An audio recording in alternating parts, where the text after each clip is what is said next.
सांगली जिल्हाधिकारी कार्यालयासमोर महाराष्ट्र राज्य आशा गटप्रवर्तक आणि आरोग्य कर्मचारी संघटना, निवारा बांधकाम कामगार संघटना, बँक एम्प्लॉईज युनियन, शासकीय निमशासकीय कर्मचारी संघटना, शिक्षक फेडरेशन आणि पेन्शनर्स श्रमिक संघटना इत्यादी संघटनांच्या वतीनं संयुक्तपणे आंदोलन करण्यात आले। निदर्शनाच्या वेळेस झालेल्या सभेमध्ये ज्येष्ठ कामगार नेते कॉम्रेड शंकर पुजारी यांनी सांगितले की जर देशामध्ये 4 श्रमिक श्रमसंहिता लागू झाल्यास कामगारांचे मूलभूत हक्क पूर्णपणे धोक्यात येणार आहेत।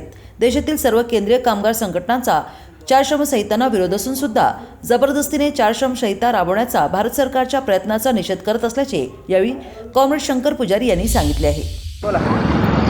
आज संपूर्ण देशामध्ये एक दिवसाचा लाक्षणिक संप आहे। तो संप या देशातल्या सर्व केंद्रीय कामगार संघटना, आशा वर्कर्स, गटप्रवर्तक, बांधकाम कामगार युनियन्स याच्यामध्ये सहभागी आहेत। या कायद्याची मुख्य मागणी अशी आहे, संघटनांची मागणी अशी आहे की भारत सरकारने 30 कामगार कायदे महत्त्वाचे रद्द करून त्रोटक 4 लेबर कोड श्रमसंहिता तयार केलेल्या आहेत।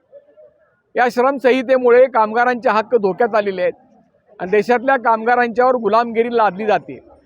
असंघटित उद्योगांच्यावर सुद्धा फार वाईट परिणाम होणार आहे आणि कायम कर्मचारी करण्याचा जो मुद्दा आहे तो त्याच्यातून बाजूला जातो।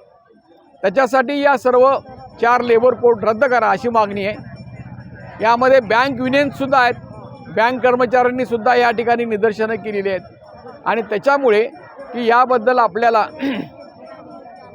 आज आम्ही हा लाक्षणिक संप केलेला आहे।